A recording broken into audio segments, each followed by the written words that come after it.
영어 통합공약으로 인사드리게 되었습니다. 국회, 듣기, 어법, 어휘의 근간이 되는 기본적인 내용들을 학습하게 될 것입니다. 아무리 쉬운 내용이어도 학습을 하셔야 됩니다. 통합공약 시간은요, 여러분, 교과서적인 시간이라고 이해하면 됩니다. 하지만 노행, 내지는 야매 이런 기술들, 내가 알려주는 그런 기술들을 너희들이 훈련하고 싶어, 너희들이 실전에 적용하고 싶어, 이렇다면 이걸 보셔야 돼요. 추론하니까 벌써 어려운 것 같아요. 맞아요, 추론 어렵죠. 그래 사실 종합은 무지하게 쉬웠어요. 뭐든지 뒤로 갈수록 어려워진다 그랬죠? 이것만 잘 넘기시면 여러분들 끝낼 수 있습니다. 자, 유형실 단팁 마찬가지로 3개입니다. 첫 번째입니다. 바로 문제를 만들는 거예요. 얘는 쉽잖아요. 쉬운데 시간이 부족하다고 그랬죠? 그러니까 차분하게 읽으라고 기본부터 알려줍니다. 파악하려는 정보를 계획을 세우셔야 돼요. 인프제 중에 J, Z, 나처럼 J가 아니다 한들, C가 한들, 여기서 계획은 세우셔야 됩니다. 얘들아, 필요 듣지 마. 필요 듣지 마. 알겠지? 제발 이거 다 봐.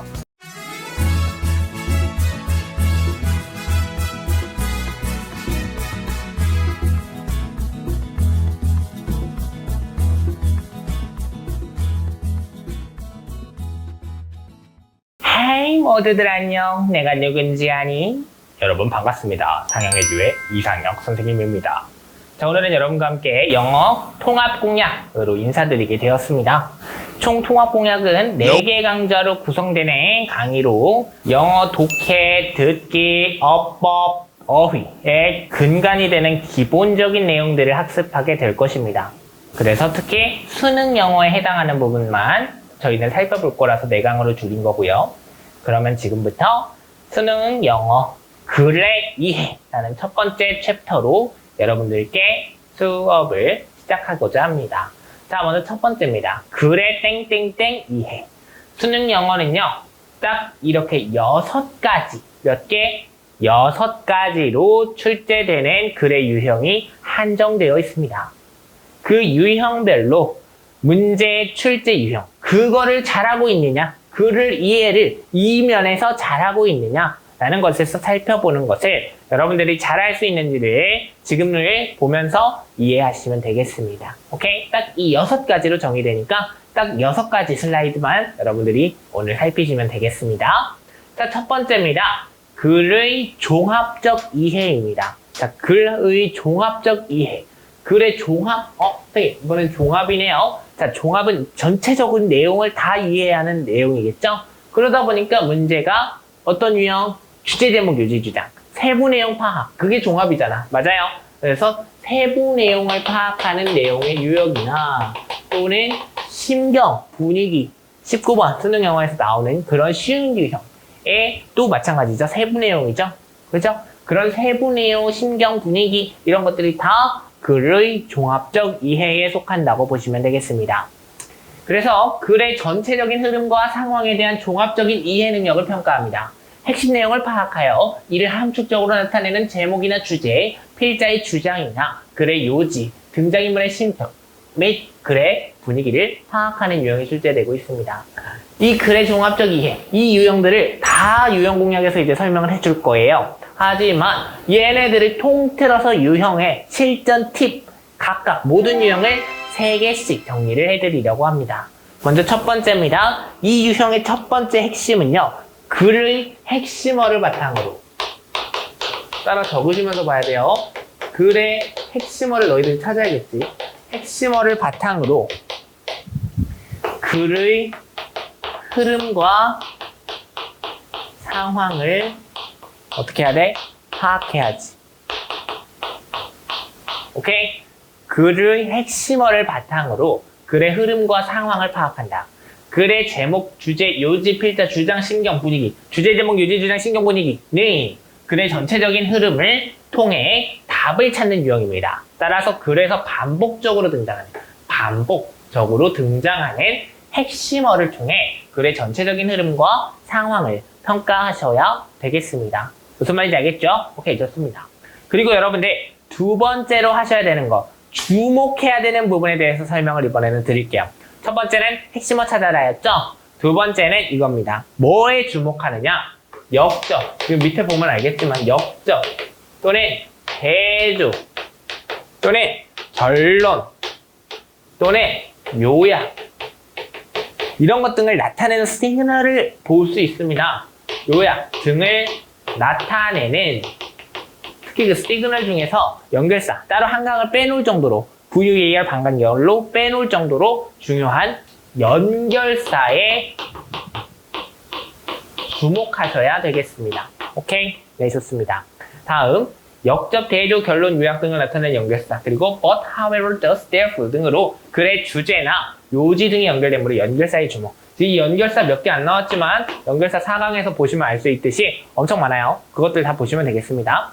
다음 세 번째입니다. 세 번째는 이제 중간에선 이걸 찾고 앞부분에선 글의 핵심어를 찾았다라는 전제 하에 끝에서 뭐 해야 되느냐라는 거를 봐야 되는데요. 이겁니다. 여러분들, 유형이 조금 어려워지면 어떠냐면 내용, 글의 지문의 마지막 부분에 가서 변화를 주는 경우가 생각보다 있습니다. 여러분, 나도 정말 인정하고 싶지 않은데 생각보다 그런 케이스가 있더라고요. 그래서 이게 주목합니다. 이것도 좀 중요해지기 시작을 했어요.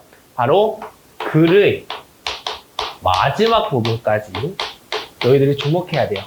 글의 마지막 부분까지 일관되게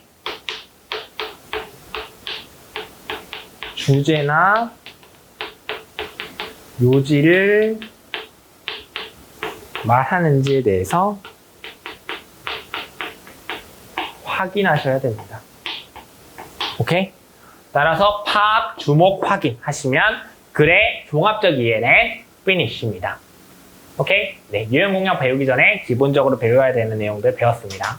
두 번째로 넘어가겠습니다. 이번에는 글의 사실적 이해입니다. 자, 글의 사실적 이해. 이번에는 사실을 바탕으로 이게 사실이냐 틀렸냐 라는 걸 살펴보는 유형이라는 느낌적인 느낌이 오시죠? 얘 같은 경우에는 이 정도 유형으로 출제되고 있습니다. 어려운 유형 딱 봐도 아니라는 느낌 들죠? 내용 일치, 불일치, 도표, 실용문, 목적 이런 유형에서 출제돼요. 목적 18번, 도표 당연히 무지 쉬운 거, 실용문 맞춰야 되는 거, 틀리면 개놈 되는 거, 내용 일치 불일치 마찬가지로 개놈 되는 거, 오케이? 이 정도라고 보시면 돼요. 물론 여러분들이 틀리실 수 있죠. 네, 틀리는 것도 이해합니다. 하지만 이만큼만 알면 더 이상 틀리시면 안 돼요. 이만큼만 알아도, 오케이? 가끔 내가 실수하는 건 이해를 해. 하지만 그 실수가 수능까지 이어지면 안 될 거 아니야? 그러면 너희들이 대비를 해야지. 그래서 봐야 돼요. 아무리 쉬운 유형이어도 학습을 하셔야 됩니다. 유형 공략에서도 내가 쉬운 유형이라고 안 다뤄주지 않잖아요. 목적 유형을 처음 1강으로 빼놓았잖아요. 그 정도예요. 쉬운 유형이어도 너희들이 어차피 인강이 30분이면 하루 종일 걸리는 것도 아니고 일주일, 한 달, 두 달이 걸리는 것도 아닌데 쉬운 유형부터 차근차근 보는 게 그것들이 누적돼서 어려운 유형에도 적용이 될 수 있습니다. 오케이? 따라서 이 부분도 아무리 글의 사실적 이해가 고작 이 문제 정도를 다루고 있다 한들 좀 공부를 하셔야 된다 이거예요. 오케이? 좋습니다. 얘는 글의 내용을 토대로 선택지의 사실 여부를 판단하는 능력과 글을 읽고 필자가 글을 쓴 의도를 파악하는 유형이다. 제시된 정보를 정확하게 이해하여 선택지와 글의 내용의 일치 여부를 파악하고 필자와의 직접적인 의도가 드러난 부분을 판별하여 글의 목적을 파악하면 된다. 지금 이 네 문제를 다 이렇게 믹스 섞어놓은 거예요. 이렇게 풀면 된다라고. 오케이? 좋아. 자, 얘의 유형 실전 팁스를 드리도록 하겠습니다. 마찬가지로 아까 종합적 이해처럼 세 가지입니다. 첫 번째, 얘는 글의 핵심어, 아까는 핵심어였죠? 얘는 글의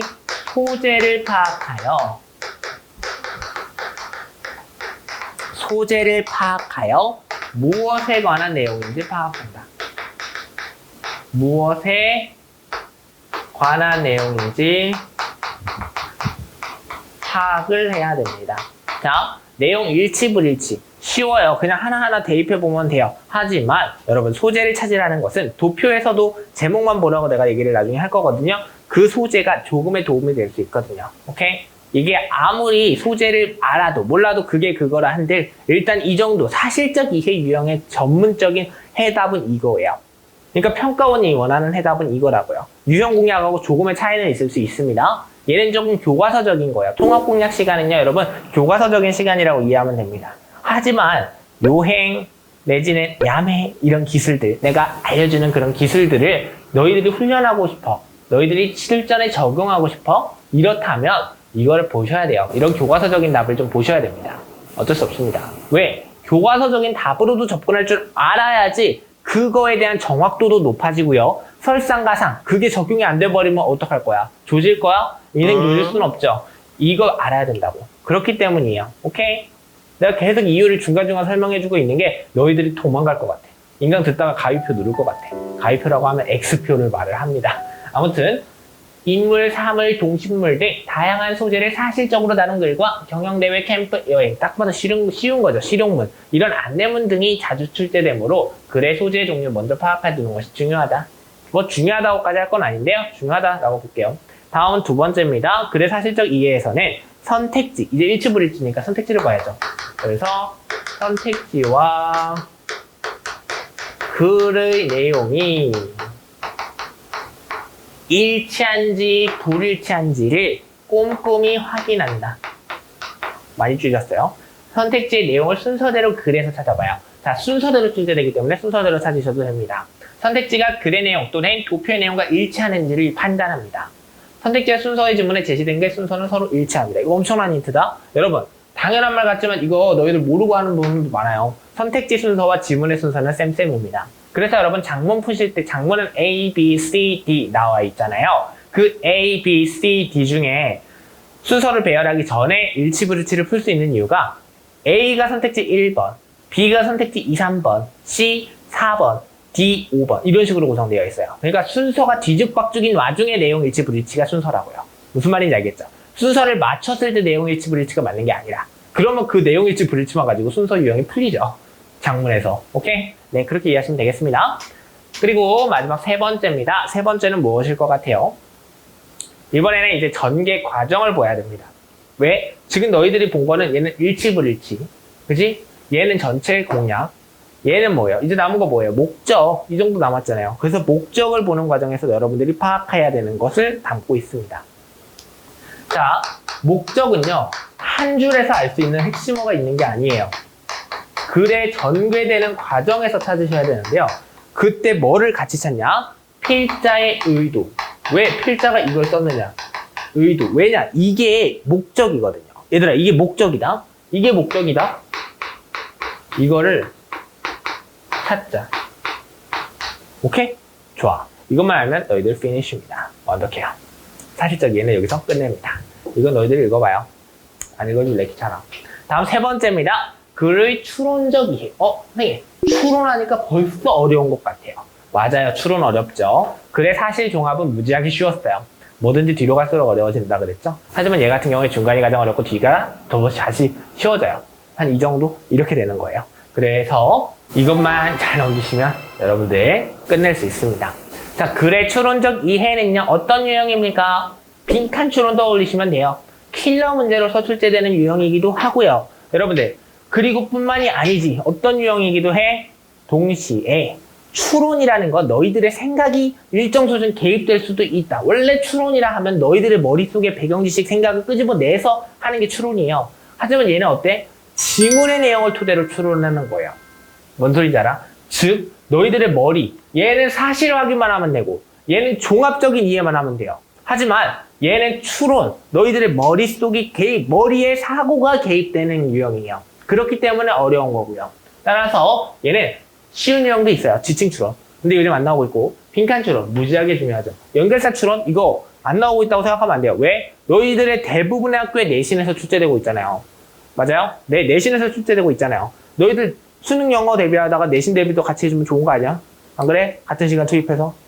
나 내신 대비 절대 안 하거든요. 왜냐? 출판사별로 너무 달라서 복잡하기도 하고요. 수능 영어, 솔직히 내신 영어는 좀 외워서 하는 애들이 많잖아요. 그러다 보니까 상대적으로 그 실력이 올라간다기보다는 단기 기억력이 올라가는 느낌이 들어서 나는 그거는 따로 건드리지 않아요. 하지만 여기서는 얻어 걸렸어요. 그리고 요약문 완성, 40번 요약. 얘도 빈칸 추론 아니에요? 왜? 요약해서 빈칸 두 개 뻥뻥 뚫어놔가지고 A, B에 뭐 들어갈까요? 물어보는 거잖아요. 그렇기 때문에 이거. 그리고 하나 더 있죠. 얘는 개정전이어서 내가 써놓진 않았지만 하나 더 있죠. 뭐가 있습니까? 함의 추론. 함축적 의미 추론 있잖아요. 함의 추론도 같이 써주세요. 그러니까 날려버려 얘 들어가 하면 되겠지. 오케이? 함의 추론까지 보시면 되겠습니다. 오케이? 네, 좋습니다. 자, 대명사가 가리키는 대상을 찾거나 중심 생각이나 글의 흐름과 연관된 빈칸이나 요약문을 완성하는 능력을 평가한다. 거봐, 빈칸이나 요약문이 되잖아. 요약문도 빈칸이라니까. 그놈이야. 그물이고. 글의 흐름을 올바르게 파악하고 있는지 여부와 함께 필자가 말하고자 하는 핵심 내용을 빈칸이나 요약문에 담을 수 있는지 여부를 판단합니다.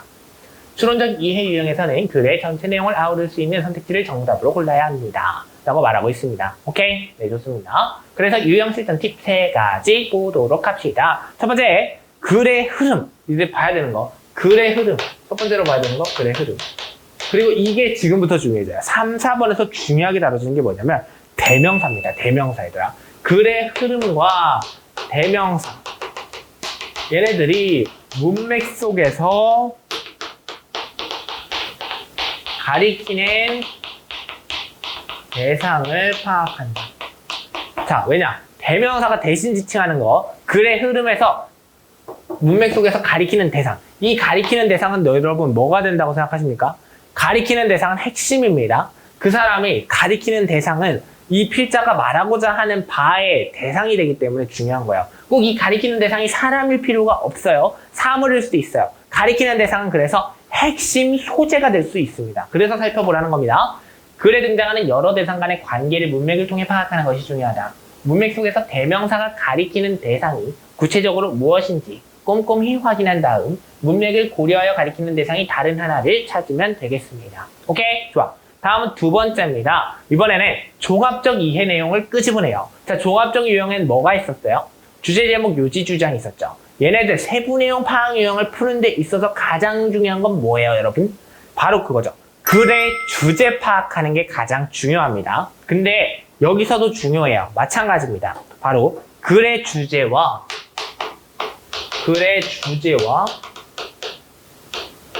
요지와 관련된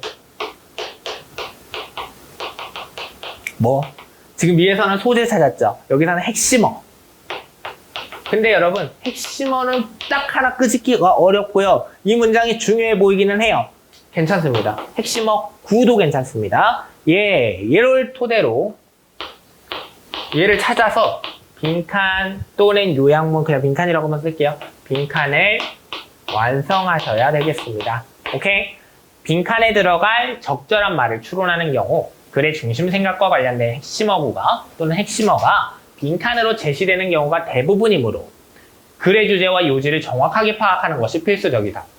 또한 글의 요지를 그대로 담고 있는 것이 요약문이므로 글의 중심 생각을 잘 드러내도록 요약문의 빈칸을 완성하시면 되겠습니다. 오케이? 좋습니다. 지금 봐봐. 주제, 요지를 명확하게 파악해라. 세부 내용 명확하게 파악해라. 글의 종합적 이해 좀 잘하자 라고 말하고 있는 거고요. 그 다음에 글의 요지를 그대로 담고 있는 것이 요약문이니까 글의 중심 생각을 잘 드러내도록 요약문의 빈칸을 완성한다. 중심 생각 찾으려면 어떻게 이해하는 게 좋아요? 마찬가지죠. 종합 사실적 이해하면 되는 거죠. 그러니까 추론은 다 해야 돼. 여러분들께 모든 걸 다 물어보는 거야. 자, 내가 아까 말한 거의 근거가 이거에서 나오네요. 앞에서 내가 목적 유형 왜 봐야 돼? 신경 변화 왜 봐야 돼? 이 쉬운 것들 어차피 100% 맞을 건데 왜 봐요? 이런 친구들을 위해서 내가 얘기해 줬잖아요. 같은 맥락이에요. 주제, 요지, 중심 생각. 얘네들을 알 수 있어야 되면 종합적 이해 잘해야 된다는 거잖아. 따라서 이 빈칸 추론 맞추고 싶어 얘들아? 하미 추론 3점짜리, 빈칸 추론 3점짜리 2개, 2점짜리 2개 다 맞추고 싶습니까? 앞에 것들도 다 너희들이 처음 본다 생각하고 보셔야 됩니다. 오케이? 꼭 좀 봐요. 알겠지? 좋아. 다음입니다. 글의 논리적 이해입니다. 이번에는. 자, 논리적 이해는 뭘 것 같아요? 여러분. 말 그대로죠. 논리적으로 이해하는 거예요. 논리정연하게 이해하시면 되는 거다. 자, 그래서 순서. 근데 얘들아, 논리 독해라고 들어보셨습니까? 논리 독해와 구조 독해는 극과 극이죠. 논리 독해는 말 그대로죠. 하나하나 해석하면서 내용을 바탕으로 보는 거고, 구조 독해는 도구를 활용해서 구조를 봤을 때 이 구조가 연결돼서 각각의 연관성을 바탕으로 파악하는 것이죠. 하지만 얘는 논리적 이해래요. 그럼 구조 독해를 안 하냐? 아니요. 얘가 가장 구조 독해를 많이 필요로 합니다. 그래서 이 구조 독해를 뭘로써 활용해야 되냐면 도구로써 활용하실 능력이 있으셔야 됩니다.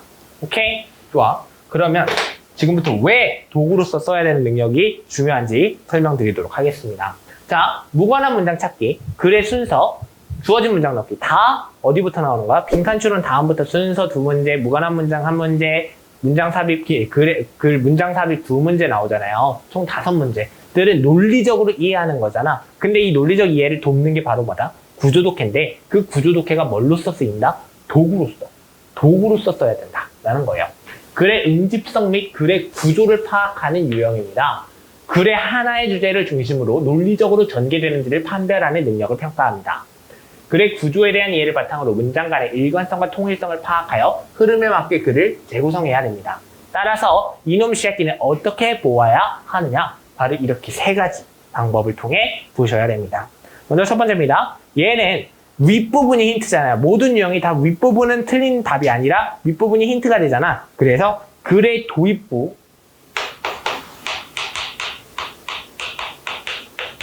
또는 글에서 주어진 부분이 있죠. 글의 주어진 부분을 읽고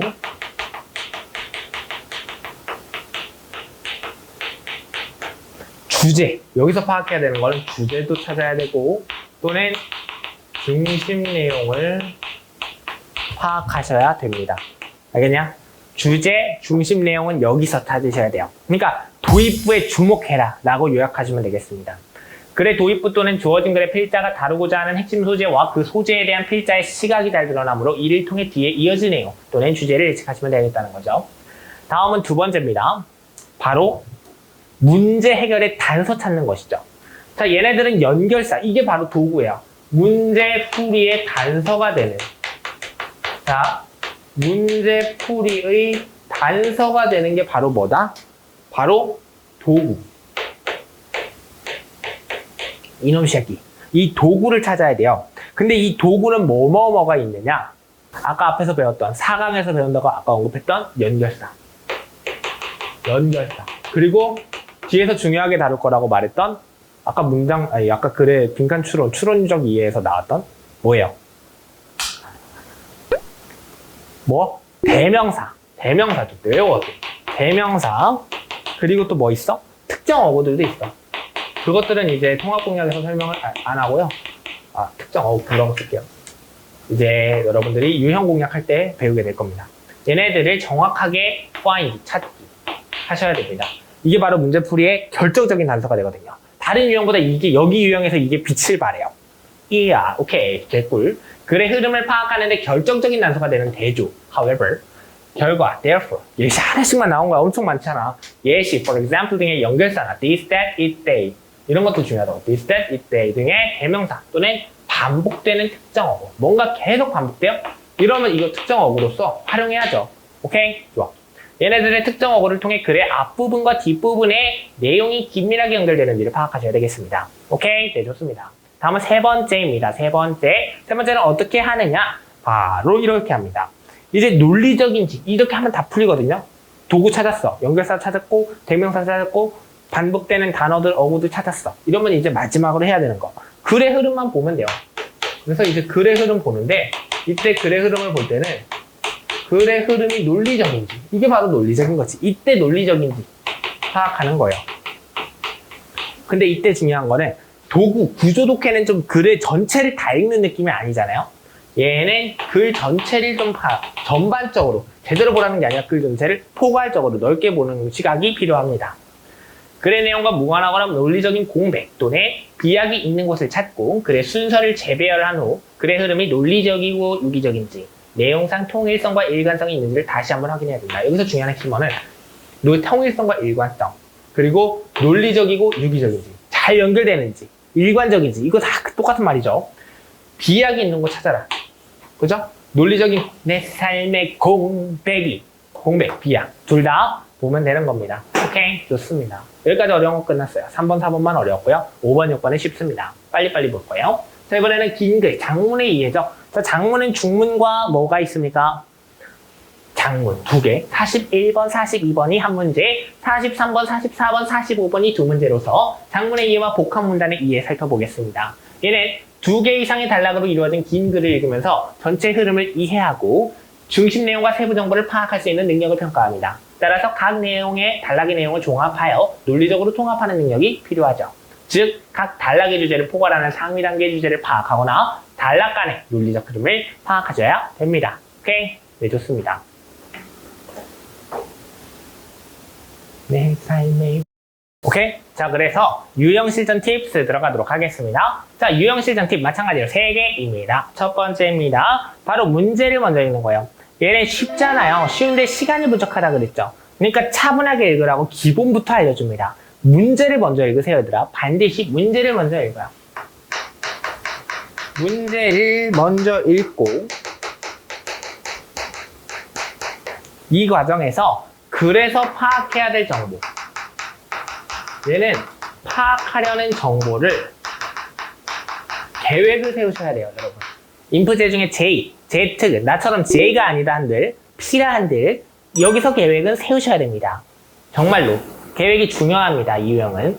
그래서 파악하려는 정보를 계획하셔야 됩니다. 파악할 정보를 계획. 자, 문제를 먼저 읽을 때 왜 먼저 읽으라 그러냐면 문제가 가끔 중문, 장문에서는 약간 평가원이 실험실적 요소를 가미하는 경우가 있습니다.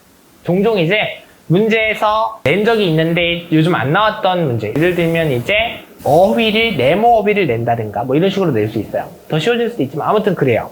그렇기 때문에 문제를 먼저 읽으라는 거고, 동시에 지문 전체가 길잖아, 다른 지문에 비해. 근데 정보량이 굉장히 그냥 넓게 흐트러져 있단 말이죠. 그렇기 때문에 이 과정에서 그래서 파악하려는 정보를 계획하지 않으면 이 전체를 다 읽는 불상사가 생길 수 있어요. 시간 낭비할 수 있단 말이에요. 필요 없는 이야기, 일화인 경우가 장문에서 많다고 그럴 예정이에요. 미안. 43, 44, 45는 이야기들이 많거든요. 근데 이걸 다 읽으면 안 되잖아요. 무슨 소리인지 알겠죠? 그래서 주목해야 돼요. 반드시 문제를 먼저 확인해요. 글의 내용과 전개 방식을 예측하면서 중점적으로 확인해야 할 정보를 파악해야 됩니다. 오케이? 글의 내용과 전개 방식을 예측하면서. 쉬운 유형이니까 여러분 할 수 있어요. 넌 할 수 있어. 오케이? 좋아. 다음은 두 번째입니다. 여러분, 두 번째에서는 이제 핵심 어구 찾는 게 필요합니다. 얘는 숨겨놓지도 않아요. 그냥 지문에서 반복을 대놓고 합니다. 물론 패러프레이징을 할 수 있어요. 핵심 어구를 통해, 이건 참 지겹도록 나온다. 중심 내용 및 소재를 파악한다. 이제 계획을 세웠으면 그 정보를 파악해야 되잖아. 그 정보를 파악하는 것과 더불어서 좀 더 먼저 해야 되는 게 뭐라고? 핵심어구 찾는 거. 얘들아, 핵심어구를 찾아야 된다 라고 말하고 있는 겁니다. 오케이, 좋습니다. 핵심어구 찾아 중심 소재에 대한 필자의 태도가 어떠한지 확인하면서 글을 읽고 글의 전체적인 흐름을 파악해야 됩니다. 또한 각 문단별 주제를 파악하는 것 또한 도움도 됩니다. 오케이, 좋습니다. 다음은 세 번째, 마지막이죠. 바로 글의 전체적인 내용에서 우리가 이제 봤죠. 자, 글의 전체 내용. 전체를 봤을 때 이게 지문이 길단 말이에요. 그러다 보니까 분명히 날리는 거, 너희들 머릿속에서 날려버리는 게 생겨요. 대표적으로 내용일치, 불일치, 수능에서 45번 정도에 나오는, 장문에서 나오는 그런 내용일치, 불일치를 보다 보면 내가 이 내용을 봤었나? 하는 부분들이 분명히 등장해요. 왜? 지문이 길기 때문에 다 일일이 너희들이 논리독해한 게 아니거든요. 그래서 그걸 내가 봤나 하면서 찾는 그런 시간 낭비가 있을 수 있어요. 그래서 이때는 차분하게 이 말을 명심해야 돼요. 글의 전체적인 내용만 볼 게 아니에요. 이것만 볼 게 아니라 세부 내용을, 그래도 이게 내가 정확하게라고 해서 해석을 제대로 하라는 건 아니에요. 정확하게 파악하는 것은 중요합니다. 오케이? 좋아. 이번에는 파악 계획이었네요. 글 전체를 포괄하는 답을 골라야 되잖아. 일단 포괄하는 답을 고를 때는 전체적인 것만 봐도 돼요. 하지만 세부 내용 파악에서 나오는 게 뭐라고? 내용 일치 불일치, 세부 내용 파악, 일치 불일치, 사실 예. 얘잖아요. 지금 이어진 거잖아요. 지나치게 포괄적이거나 지엽적인 선택지 피하도록 한다. 이 말 앞으로 자주 할 겁니다. 지나치게 포괄적이거나. 왜? 수능에서는 뭘 묻는다? 가장 적절한 걸 묻기 때문에. 가장 적절한 것을 묻기 때문에. 얘들아, 다음 글의 목적으로 가장 적절한 것은? 이런 식으로 묻기 때문에. 오케이? 엄청난 이것도 힌트예요. 얘들아, 흘려듣지 마. 흘려듣지 마. 알겠지? 제발 이거 다 봐. 그래서 또한 내용 일치 불일치나 지칭 추론과 같은 세부적인 정보, 지금 세부 내용 계속 말했죠. 아까 사실적 이해에서 나왔던 거 내가 보여줬잖아. 앞으로 넘어가면서. 얘의 경우에 반드시 지문의 내용에 근거하여 답을 찾도록 하셔야 됩니다. 오케이? 좋습니다. 마지막 6번째는 이거예요. 내가 어법어휘는 따로 설명하는 인강을 빼놓았고 자료도 빼놓았잖아요. 그거 보시면 되고요. 그래서 여기서는 딱 기본적인 내용, 딱 상투적인 내용을 다루려고 합니다. 한 장의 어법 어휘를 다 넣으려다 보니 아무래도 조금 늘어날 수 있습니다. 그러니까 줄였습니다. 많이 여러분들에게 불필요하다가 아니라 딱 필요하다! 닥치고 필요한 것만 딱 썩 넣었으니까 꼭 봐야 된다는 느낌도 들고, 동시에 어법 어휘는 뭐 딱히 다른 인강을 들어야지 이걸 들을 건 아니구나 라는 느낌도 들죠. 둘 다 맞습니다. 사실 이 어법 어휘는 그냥 내가 6가지로 수능을 다 정리한다 보니까 어법 어휘가 빠진 거야. 어법 어휘는 이 어디에도 속하지 않거든요. 이것들이 기본적인 지식이 돼서 쓰일 수도 있어요. 이것들이 도구가 될 수는 있지만 마지막으로 갈수록 도구가 되는 거예요. 봐봐요. 긴 글의 이해는 이 앞부분의 도구고요. 어법 어휘도 마찬가지예요. 앞부분이 도구로서 활용됩니다. 그래서 얘는 추가가 있죠. 어법적인 사항도 더 정확하게 알아야 되고요. 어휘는 단어를 정확하게 알아야 되는 거잖아요. 무슨 말인지 알겠죠? 물론 어휘 유형 같은 경우에는 그 상황, 그 문장에서 어색한 걸 고르다 보니 그 과정에서 이거랑 관련이 깊어져요. 글의 논리적 이해랑 관련이 깊어지기도 합니다. 그리고 글의 추론적 이해를 묻는 것 같기도 해요. 왜냐? 나는 솔직히 어휘 유형 같은 경우에는 글의 추론적 이해라고 보고요. 글의 어법 같은 경우에는 글의 논리적 이해라고 생각해요. 나는 여기다 근데 넣을 수는 없잖아요. 왜냐면 나는 어휘 추론이라고 생각하거든요, 여러분. 어휘도 추론이에요. 이 단어가 여기 들어가도 적합한가? 이걸 넣어보는 거잖아요. 반대 반이어를 넣으라고 계속 강조할 거거든요. 그런 걸 보다 보면 내가 봤을 때는 어휘는 추론 유형에 들어갑니다. 굳이 6번째로 분류하지 않고 어디다 넣어야 된다고 한다면. 하지만 넣으면 내가 이 슬라이드가 지금 꽉 찼는데 넣을 데도 없잖아. 내가 지금 이렇게 사라져가면서까지 설명하고 있는데 안 그래? 그래서 못 넣었고요. 따로 뺀 거고요. 그 다음에 어휘 같은 어법 같은 경우에는 문법적인 사항이죠. 그 문법적인 사항이 달라지면 어떻게 돼요?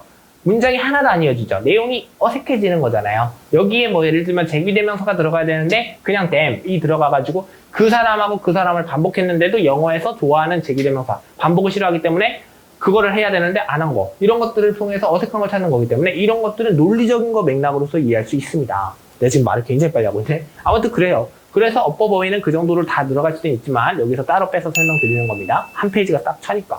어법과 어휘는 5개의 밑줄 친 부분 중에서 어법상 틀리거나 문맥이 맞지 않는 낱말을 고르는 유형과 네모 여러분들은 모를 거예요. 네모가 나왔던 적이 있습니다. 네모가 더 쉬워요. 수능 말고 내신에서는 보기도 했을 텐데 수능에서도 네모 어법이 나왔었습니다. 네모 어휘도 나왔었고요. 네모는 50대 50이라는 확률이기 때문에 훨씬 쉽죠. 근데 알다시피 내가 말했죠. 아까 반이어 중요하다고 그랬죠. 반이어. 어휘도 마찬가지로 반이어라고 따진다면 네모 어법과 밑줄 어법은 크게 다르지 않아요. 하지만 네모 어법은 A, B, C가 나오고 둘 중에 하나를 고르라고 하니까 선택지에서 얻을 수 있는 힌트가 있었죠. 근데 밑줄은 안 그래요. 하나하나 OX를 다 가려야 돼요. 그러다 보니까 정답 확률이 찍었다고 봤을 때 확률이 훨씬 낮죠. 나는 확률과 통계를 잘 못하기 때문에 계산은 못하지만 누가 할 수 있으면 해보세요. 자, 그래서 이런 유형도 있고 저런 유형도 있어요. 그러니까 네모도 있고 밑줄도 있어요. 어법이나 어휘에 대한 단순한 지식평가는 아닙니다, 여러분. 어법 잘 알아요? 어휘 잘 알아요? 이런 거 물어보는 거 아니라고 우리 가원시대. 알겠지? 주로 문맥에 맞는 표현의 적합성을 판단하는 능력을 증가합니다. 주로 문맥에, 이 문맥에. 그렇기 때문에 내가 논리와 추론적 이해가 필요로 한다라고 말한 겁니다. 오케이? 좋습니다. 자, 그러면 유형 실정 팁 마찬가지로 3개를 정리했습니다. 같이 보겠습니다. 자, 첫 번째입니다. 얘들아, 이거 중요해요. 여러분들 글의 어법, 어휘 유형이라고 해서 이걸 안 하면 안 됩니다.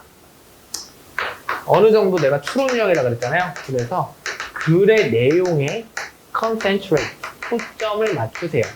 이거에 초점을 맞추어서 글을 읽어나가는 능력이 꽤 필요합니다. 그리고 두 번째로 이제 얘는 꼭 초점을 맞추긴 하는데 제대로 읽으라는 거 아니에요. 내가 지금 계속 말하죠. 제대로 읽어라. 내가 지금 염려가 돼서 높아지면 하는 말인데요. 계속 제대로 읽지 말아라고 하는 거는 제대로 읽지 않아주면 좋겠어요, 얘들아. 좀 흘릴 건 흘려요. 선택과 집중이 필요해요. 아무튼 글의 전체적인 흐름에 맞는 표현과 어법의 적합성을 묻는 문장이므로 글의 주제 및 요지를 먼저 파악하고 글을 읽으면서 동시에 문장의 구조 및 어휘의 의미를 파악해야 된다라고 형태적인 말이 이어나갔고요. 그 다음은 두 번째입니다. 글의 흐름을 따져야 돼요, 이번에는. 이런 면에서 뭐가 나와요? 글의 추론이에요? 글의 논리예요? 논리. 글의 흐름에 맞도록. 흐름에 맞도록. 그 어법 어휘가 안 써줄게. 어법 어휘가 적절한지 아닌지 얘는 파악하고 얘는 확인합니다. 그 말이 그 말이에요. 기본적인 문법 지식 너희들 알아야죠. 내가 말했잖아요. 밑줄이나 네모로 제시된 표현의 어법성을 판단하고 난 밑줄이라고 생각해. 앞으로 계속 밑줄 나올걸. 밑줄이 더 어려운 거거든. 어휘 문제의 경우에는 해당 어휘가 글의 흐름의 자연스러운지를 살펴 적절성을 파악한다. 오케이? 좋습니다. 마지막 세 번째입니다. 딱히 어렵지도 않죠. 내가 이렇게 말하는 것도 솔직히 좀 억지스러워. 내가 모든 유형을 다 3개씩으로 정리하다 보니까 이놈도 정리를 했는데 솔직히 조금 억지스러운 감은 있었어. 왜냐? 굳이 안 넣어도 됐거든. 딱 5가지로 딱 1, 2, 3, 4, 5 해도 됐거든요. 18번부터 45번까지의 모든 독해 유형을 다 아우르려면 이거를 좀 아우를 필요가 있었어요. 다 알려주고 싶었거든. 다음 마지막 세 번째입니다. 여기서는 너희들이 평상시에 공부해야 되는 겁니다. 자주 출제되는 문법 항목. 너희들 나와 있죠? 거기 윙강에도 있을 거예요. 자주 출제되는 문법 항목이 있어요. 그 항목을 숙지해야 됩니다. 오케이? 이거는 좀 상투적이야. 이건 문법 문제 풀기 위해서. 그리고 어휘 공부를 좀 꾸준히 하세요. 이거는 그냥 내가 말했잖아. 계속 채워야 된다. 꾸준히.